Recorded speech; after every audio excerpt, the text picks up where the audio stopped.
أشهد أن لا إله إلا الله وحده لا شريك له وأشهد أن محمدا عبده ورسوله أما بعد فأعوذ بالله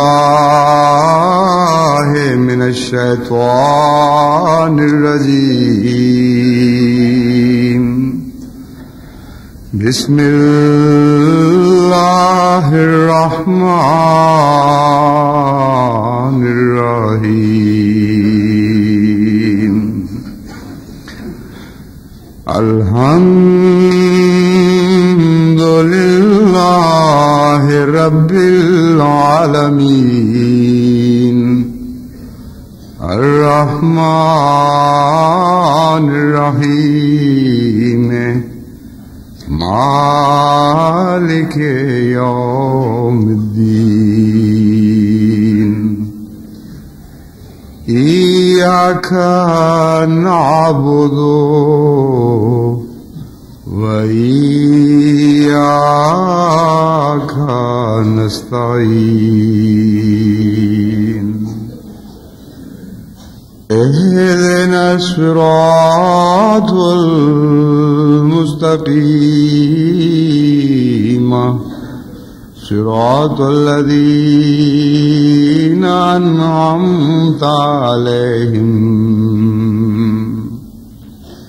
غير المغضوب عليهم ولا الضالين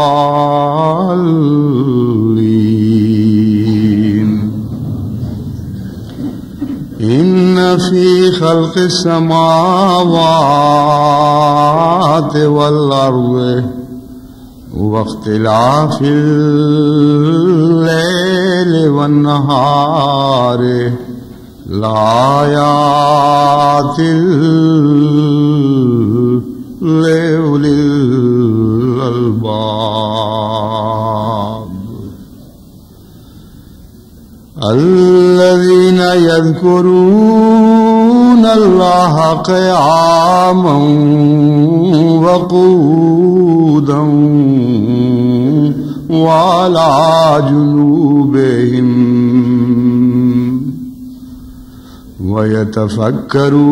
ويتفكرون في خلق السماوات والأرض ربنا ما خلقت هذا باطلا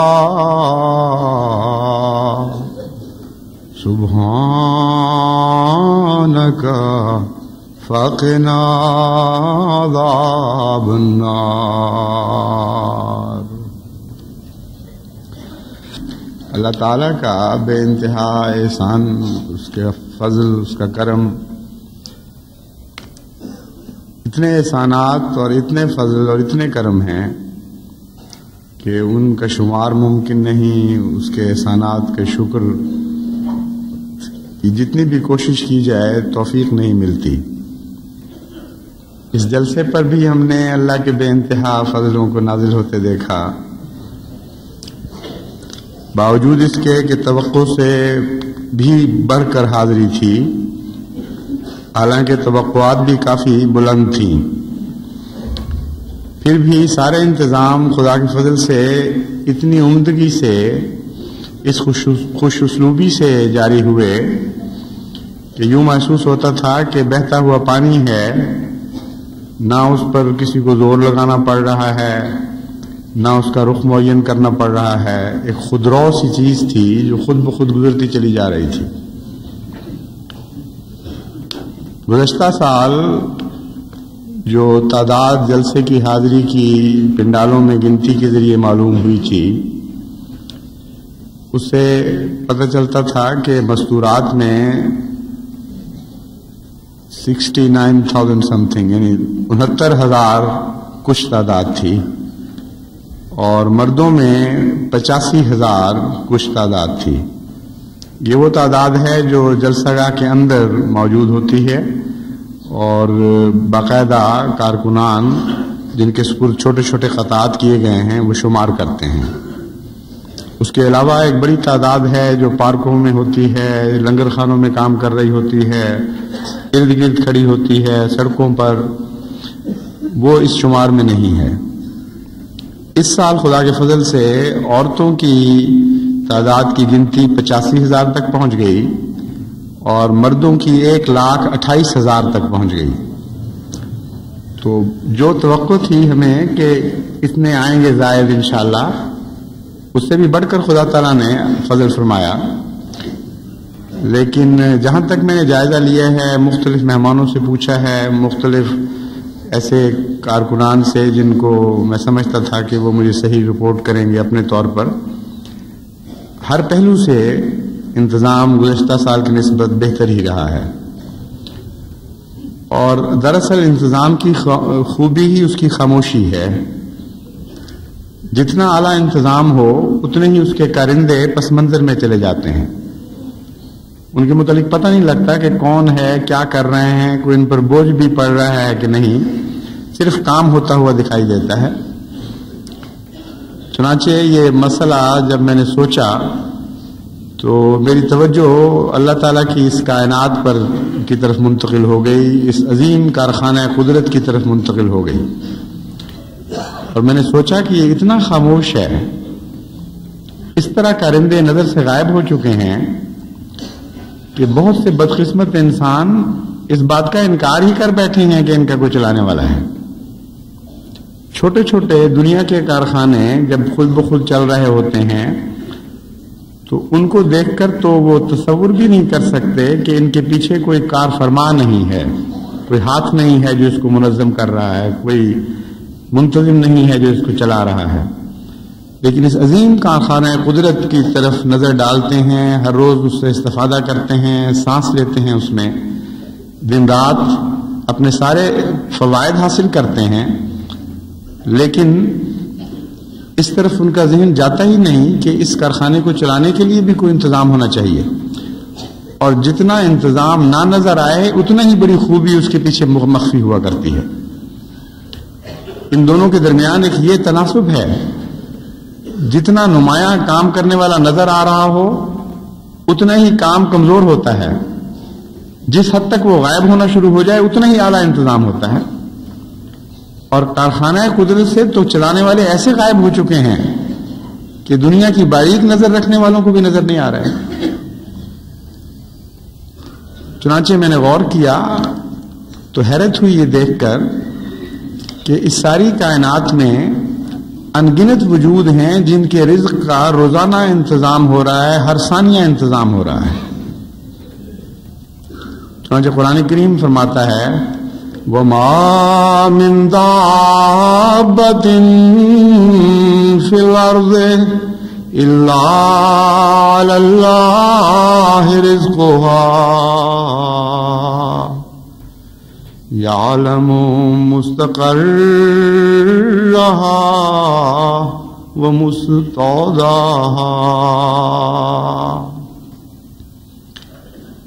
کہ اس زمین آسمان میں کوئی ایک بھی جاندار ایسا نہیں جس کے رزق کا اللہ تعالیٰ نے انتظام نہ فرما دیا ہو. اور صرف رزق ہی کا نہیں، اس کی رہائش کا بھی انتظام فرما رکھا ہے. اور خدا جانتا ہے کہ کس نے عارضی ٹھکانہ کہاں کرنا ہے اور مستقل ٹھکانہ کہاں کرنا ہے. چنانچہ یہ جو کائنات میں پھیلے ہوئے اس جو میں اور زمین کے اندر اور سمندر کے اندر اور ہواؤں میں پھیلے ہوئے جو جانور ہیں ان کی قسمیں ہی شمار میں نہیں آ سکتی. سمندر کے اندر جو زندگی نظر آتی ہے وہ اتنی حیرت انگیز ہے اور اتنی مختلف شکلیں ہیں اس کی، اور اس طرح ان کو خدا تعالیٰ نے اپنی ضرورت کے مطابق آراستہ کر رکھا ہے اور ایسا حسین توازن قائم کر رکھا ہے کہ ایک خاموش سمندر کی سطح کے نیچے ایک پوری کائنات بس رہی ہے.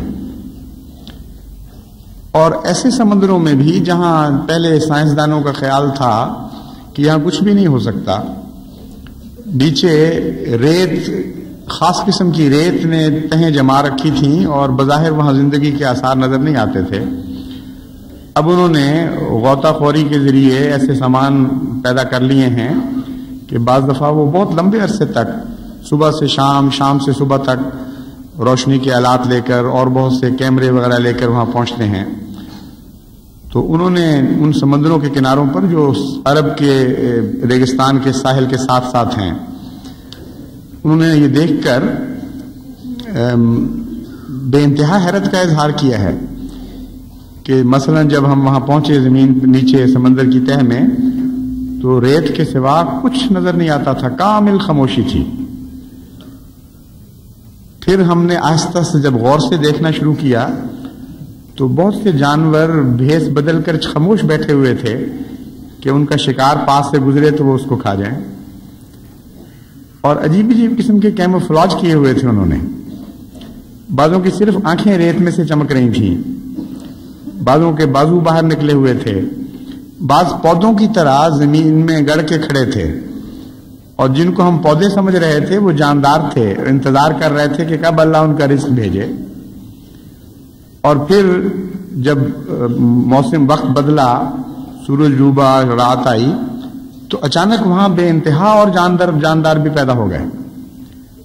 اور اس ریت میں جہاں بظاہر کچھ بھی کھانے کے لیے نہیں تھا، ان سب کی خوراک کا انتظام موجود تھا.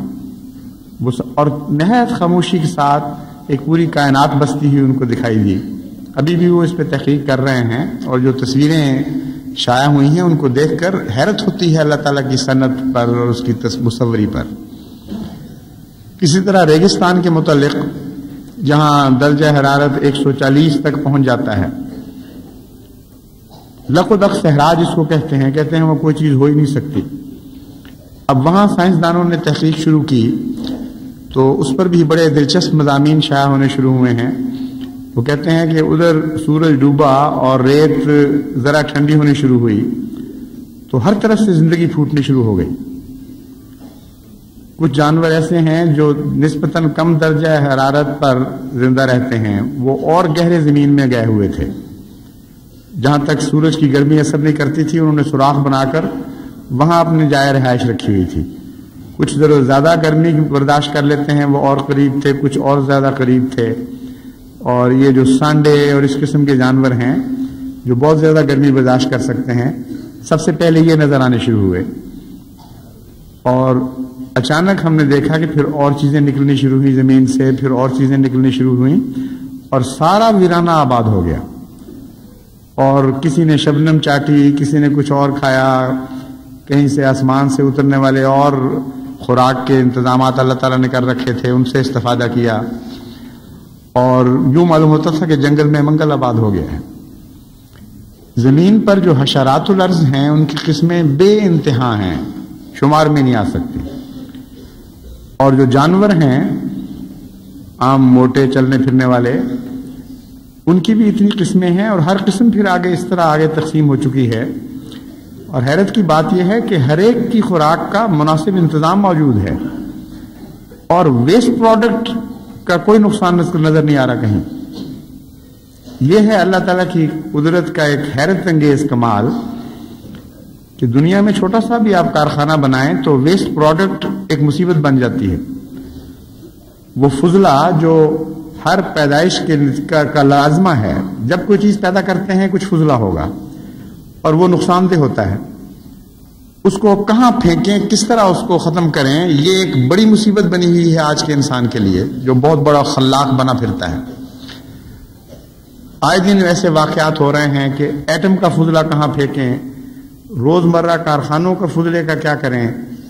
اور بعض علاقوں میں تو اس کے نتیجے میں عام زندگی ہلاک ہونا شروع ہو گئی ہے اس فضلے کے نتیجے میں. چنانچہ امریکہ اور کینیڈا میں بعض علاقوں میں سلفر فضا میں اتنی زیادہ بڑھ گئی کہ اس سے سلفیورس ایسڈ بن کر جھیلوں کے پانی کو اس نے تیزابی کر دیا، اور آہستہ آہستہ اس کی تیزابیت اتنی بڑھ گئی کہ وہاں جاندار مرنے شروع ہو گئے. اور وہی پانی پھر جب پیتے ہیں انسان بھی تو وہ ایک زہر کا چکر چل پڑتا ہے، ساری زندگی میں گھوم رہا ہے. تو چھوٹے سے کارخانے ہیں معمولی، اس کارخانہ قدرت کے مقابل پر کوئی حیثیت ہی نہیں رکھتے جو خدا تعالیٰ نے ساری کائنات میں چلا رکھا ہے، اور ویسٹ پروڈکٹ کا مسئلہ ہی حل نہیں ہو رہا، کیا کریں؟ اور اس طرف نظر نہیں کرتے کہ خدا تعالیٰ نے جو کارخانہ بنایا ہے اس کا اصول یہ ہے کہ ایک کی ویسٹ پروڈکٹ دوسرے کی غذا بن گئی ہے،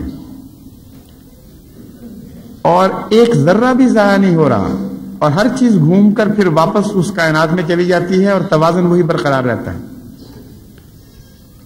آپ آکسیجن کھاتے ہیں اور کاربن ڈائی آکسائڈ نکالتے ہیں، پودوں کی وہ غذا بن جاتی ہے۔ جتنے جاندار سانس لیتے وقت نکالتے ہیں کاربن ڈائی آکسائڈ، وہی پودے کھا رہے ہوتے ہیں اور تازہ آکسیجن بنا کے واپس پھینک رہے ہیں۔ بے شمار جاندار ایسے ہیں جو دوسرے جانداروں کے فضلے پر پل رہے ہیں، اور فضلہ اگر نہ ہو تو زمیندار کو جانتا ہے کہ اس کی فصل پر بھی کتنا برا اثر پڑتا ہے۔ لیکن اتنا حسین توازن ہے کہ ہر جاندار کا فضلہ کسی اور جاندار کے کام آ رہا ہے، اور پھر وہ صفائی کا انتظام بھی ساتھ ساتھ اسی طرح ہوتا چلا جا رہا ہے۔ چنانچہ افریقہ کے جنگلوں میں بعض علاقوں میں جہاں ہاتھی رہتے ہیں، ان کے متعلق سائنسدانوں نے تحقیق کی ہے کہ اگر ان کا فضلہ صاف کرنے کا خدا تعالیٰ نے انتظام نہ کیا ہوتا تو پہاڑ بن جاتے وہاں فضلے کے، اور پھر کوئی چیز وہاں بس نہیں سکتی تھی۔ مگر چھوٹے چھوٹے کیڑے ہیں جو رات کے وقت نکلتے ہیں اور گولے بنا کے اس فضلے کے اس کو الگ لے جا کے سوراخوں میں نیچے داخل کر کے اپنے خوراک کی حفاظت کا انتظام بھی کر رہے ہوتے ہیں، اور رات میں ہی سارا جنگل وہ صاف کر دیتے ہیں، اور ان کی خوراک ہے وہ فضلہ، اور جو ان کا فضلہ ہے اس کے اوپر الگ جاندار انتظار کر رہے ہوتے ہیں کہ اب یہ فارغ ہوں کھا پی کر، اور جو فضلہ ان کا ہوگا پھر ہم اس کو کھا کر اس پر پلیں گے۔ اور اتنا کامل چکر ہے یہ کہ اس میں بیچ میں کوئی ایک ذرہ بھی نہیں ہے جو ضائع ہو رہا ہو، اور ہمیں محسوس بھی نہیں ہوتا کہ کائنات کس طرح چل رہی ہے۔ پانی کا انتظام دیکھیں، سمندر سے کس طرح پانی اٹھ رہے ہیں خاموشی کے ساتھ، پہاڑوں پر جا کر واپس آ رہے ہیں۔ اگر یہ پانی اس طرح جاری نہ ہو تو اللہ تعالیٰ قرآن کریم میں فرماتا ہے کہ تمہارا پانی اگر سمندر نیچے اتر جائے تو کوئی طاقت نہیں ہے تمہارے پاس کہ اس کو واپس کھینچ لا سکو۔ نمکین سمندروں کے میں سے صاف پانی اٹھانا اور اس کو پھر اس طرح چلانا کہ بغیر آواز کے، بغیر شور کے، بغیر کسی فساد کے از خود وہ پانی جہاں پہنچنا ہے وہاں پہنچ رہا ہے، اور کچھ بہہ رہا ہے، کچھ جھیلوں کی صورت میں ہے، کچھ زمین میں جذب ہو کر انسان کے کام آتا ہے، اور سارے کا سارا صاف اور شفاف بھی ہو چکا ہے ذات۔ اور انسان اتنا بڑے دعوے کرتا ہے صنعت کاری کے، صرف مڈل ایسٹ کے پانی کا مسئلہ ہی نہیں حل کر سکا۔ ایسی اسکیمیں بنائی ہیں کہ ساؤتھ پول سے جنوبی جو خطہ ہے اس سے برف کے تودے کاٹ کے جہاز ان کو گھسیٹ کر لے کے آئیں، اور وہاں جا کر وہ جتنی برف بچ جائے اس سے وہ پانی دیں۔ اور اللہ تعالیٰ کا انتظام دیکھیں کس خاموشی سے خود بخود فضا میں بخارات اٹھ رہے ہیں، کوئی پتہ ہی نہیں لگ رہا کیا ہو رہا ہے۔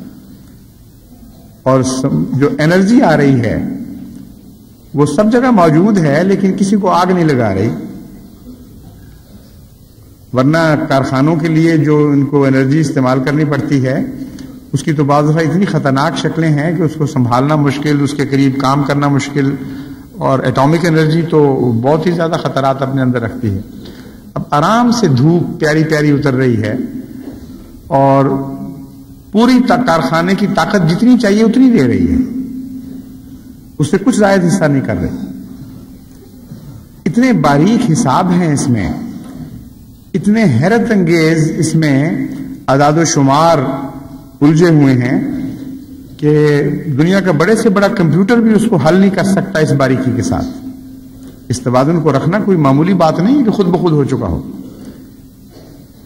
پھر آپ یہ دیکھیں کہ ایک جگہ آپ غور بھی نہیں کرتے، بعض دفعہ ایک درخت کے سائے تلے اوپر نمولیاں لگی ہوئی ہیں کڑوی بدمزہ، اور اس کے نیچے ایک بیل میں شیریں خربوزے یا تربوز لگے ہوئے ہیں، ساتھ ہی آلو بن رہے ہیں، کہیں ٹماٹر بن رہے ہیں، کہیں آم کا درخت ہے، اور مٹی وہی ہے، پانی بھی وہی ہے، وہی دھوپ ہے جو وہ کھا رہے ہیں.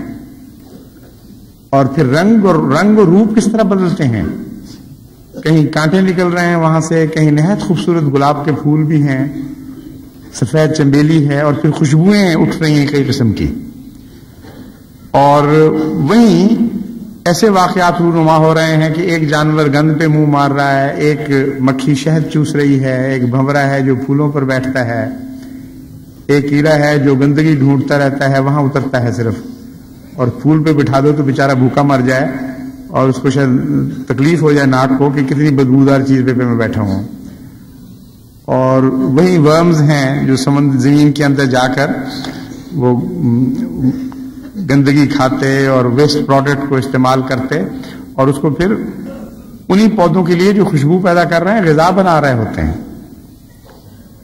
اور کچھ سمجھ نہیں آ رہی کسی کو کہ کیا ہو رہا ہے، اس کے پیچھے کیا کیا چیزیں ہیں، کیوں نہیں ہو رہا یہ، آخر کیوں انسان نہیں دیکھتا. سوال یہ پیدا ہوتا ہے. اس مسئلے کو قرآن کریم بیان فرماتا ہے لا تدرکہ الابصار وہو یدرک الابصار، کہ بے وقوفو تمہاری آنکھوں میں یہ طاقت نہیں ہے کہ کسی چیز کی کنہ کو معلوم کر سکیں. تم تو اندھے ہو اگر اللہ کا نور نہ اترے. وہ ہے جو بصیرت عطا فرماتا ہے. وہ بصیرت نہ عطا فرمائے تو تمہاری نظریں ٹھہر جاتی ہیں، آگے پردے پڑے ہوئے ہیں. چنانچہ اسی مضمون کو ایک خاص ترتیب سے بڑی لطافت سے قرآن کریم نے کھولا جب یہ فرمایا ان فی خلق السماوات والارض واختلاف اللیل والنہار لآیات لأولی الالباب، کہ زمین و آسمان کے تخلیق میں اور دن اور رات کے بدلتے رہنے میں اولی الالباب اہل عقل کے لیے بہت نشانات ہیں. لیکن اہل عقل کی تعریف یہ فرمائی الذین یذکرون اللہ قیاما وقعودا وعلی جنوبہم. اہل عقل و دانش وہ لوگ ہیں جو اپنے رب کو یاد کرتے ہیں دن کو بھی رات کو بھی، کھڑے ہوئے بھی اور بیٹھے ہوئے بھی، اور جب وہ رات کو کروٹیں بدل رہے ہوتے ہیں تب بھی اللہ کی محبت ان پر غلبہ پا لیتی ہے اور وہ ان کے سارے وجود پر حاوی ہو چکی ہوتی ہے. الذین یتفکرون فی خلق السماوات والارض، یہ وہ لوگ ہیں جب خلق سماوات اور ارض پر غور کرتے ہیں پھر ان کو نظر آتا ہے کہ اس کے پیچھے کیا ہے. یہ نہیں فرمایا کہ اولی الالباب وہ ہیں جو زمین و آسمان کی تخلیق پر غور کرتے ہیں اور اس غور کے نتیجے میں اللہ کو یاد کرتے ہیں. ایسا کوئی آدمی دنیا میں نظر نہیں آئے گا آپ کو. اللہ کو یاد کرنے والے جب غور کرتے ہیں پھر ان کے دل مہک اٹھتے ہیں خدا کے پیار سے، اس کی خوشبو سے، پھر ان کو ہر بات میں خدا کا ہاتھ نظر آنا شروع ہو جاتا ہے. اور جو اپنی طاقت سے دنیا کی تلاش کرتے ہیں، ہر چیز جو وہ معلوم کرتے ہیں وہ ان کے لیے ایک پردہ ہوتی ہے، اور پردے سے پیچھے پردہ اٹھاتے چلے جاتے ہیں اور آگے پردے ہی رہتے ہیں.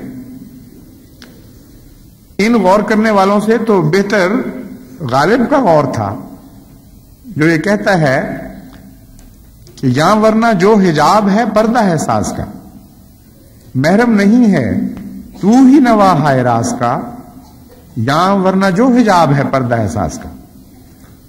کہ اے اللہ صرف کائنات کے رازوں کا تو ہی محرم نہیں ہے، ہم نے تو دیکھا کہ تو نے جو پردے ڈالے ہوئے ہیں وہ تو ساز کے پردے ہیں، ان سے تیرے نغمے اٹھتے ہیں ہر پردے سے. یعنی جب مومن غور کرے تو اس کو ہر پردے سے اللہ تعالیٰ کی حمد کے ترانے اٹھتے ہوئے دکھائی دیتے ہیں، وہ ساز کا پردہ بن جاتا ہے. اور جب دنیا والا غور کرتا ہے تو اس کا غور ان پردوں سے اس کی نظر ٹکرا کے واپس آتی رہتی ہے اور اس کو کچھ اور نظر نہیں آتا. آج سائنس نے اتنی ترقی کر لی ہے اور یہ انہی کی محنتوں کا پھل ہے جن کو ہم دیکھتے ہیں قرآن کی روشنی میں درو وجد میں آ جاتی ہے، لیکن وہ اسی طرح اندھے کے اندھے ہیں. اس لیے کہ قرآن کریم فرماتا ہے لا تدرکہ الابصار وہو یدرک الابصار وہو اللطیف الخبیر. اگر نور نبوت نہ اس نے بھیجا ہوتا، اگر آسمان سے وہ خود نازل نہ ہوا ہوتا کسی پاک قلب کے اوپر اور اس سے روشنی نہ پھیلتی تو آنکھوں کی طاقت نہیں تھی کہ وہ اپنے خدا کو پا جاتے. اتنا کامل انتظام ہے کہ اس سے بالکل ہٹ کر پیچھے جا چکا ہے وہ.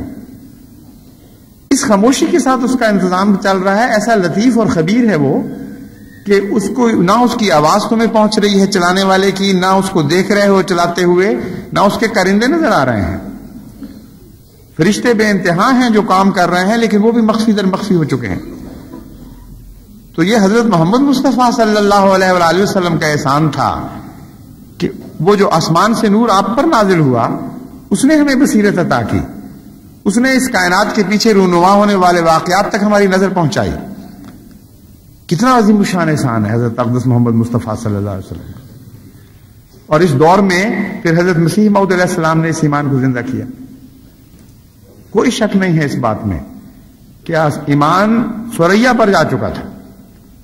ہمارا آقا آسمان پر سوریا سے جا کر واپس لے کے آیا ہے، تب ہمارے دلوں میں ایمان زندہ ہوا ہے.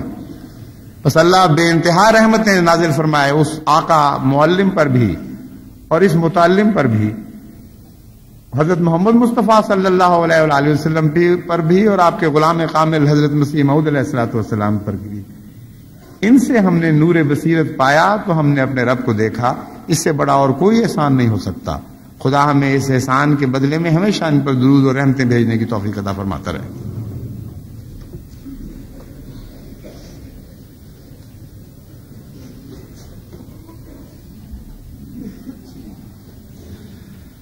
الحمدللہ نحمدہ ونستعینہ ونستغفرہ ونؤمن بہ ونتوکل علیہ ونعوذ باللہ من شرور انفسنا ومن سیئات اعمالنا من يهده الله فلا مضل له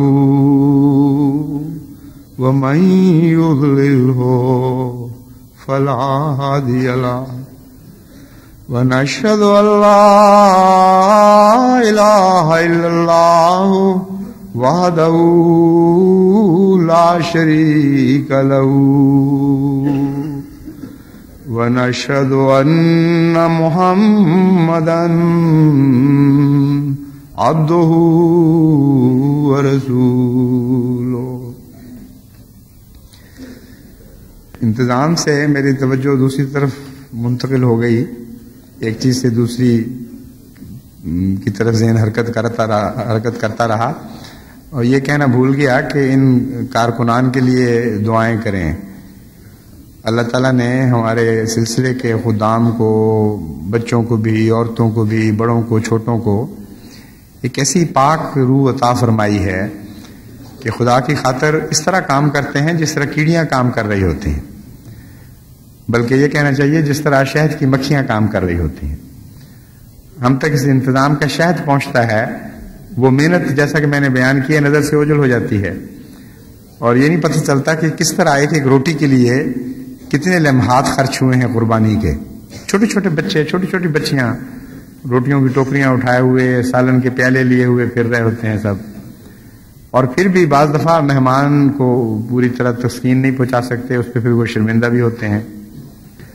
مجھ سے ایک بچی نے کہا کہ میری ایک بچی نے کہ ابا مجھے پتہ نہیں لگا، میں نے تو بہت کوشش کی کہ ٹھیک طرح کھانا پہنچاؤں، لیکن آج صبح ایک عورت نے کہا بی بی سواد نہیں آیا، تو میں کس طرح سواد پہنچاؤں، مجھے نہیں پتہ لگ رہا. تو یہی حال سب بچوں کا ہے، ان کی تو پوری کوشش ہوتی ہے کسی طرح ہمارے مہمانوں کو سواد پہنچ جائے، لیکن بعض دفعہ نہیں بھی آتا. تو ان سب کے لیے دعائیں کریں، ان کارکنوں کی روح کو اللہ ہمیشہ زندہ رکھے، اپنے فضلوں کا وارث بنائے، اس کے نتیجے میں ان پر پیار کے ساتھ ظاہر ہو، اور یہ محسوس کریں کہ ہمارا اجر دینے والا ہمارا خدا ہے، اور دنیا سے ہمیں قطعاً کسی وجہ کی نہ امید رکھنی چاہیے نہ اس کے گمانے ہیں. ہمیشہ خالصتاً للہ ہمارے کارکن کام کرتے رہیں.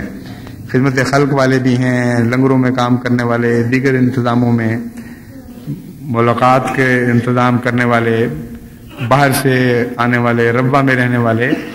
ایک عجیب ٹیم ہے، ایسی چیز کسی نے دنیا میں دیکھی نہیں ہوگی، کوئی نہیں ہے ایسی جماعت دنیا میں، یہ میں آپ کو یقین دلا دیتا ہوں.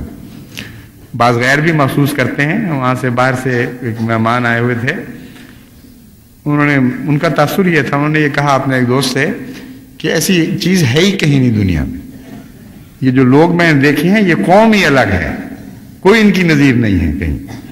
اور واقعہ یہی ہے, یہ بھی نور نبوت کا احسان ہے. خدا کی طرف سے جب تک نور نازل نہ ہو دنیا زندہ نہیں ہوا کرتی. یہ زندگی کے آثار ہیں جن کو ہم دیکھ رہے ہیں. اللہ تعالیٰ ان سب کو جزائے خیر عطا فرمائے. عباد اللہ رحمکم اللہ, ان اللہ یامر بالعدل والاحسان وایتاء ذی القربی وینہی عن الفحشاء والمنکر والبغی یعظکم لعلکم تذکرون. اذکروا اللہ یذکرکم وادعوہ یستجب لکم وَلَذِكْرُ اللَّهِ أَكْبَرُ.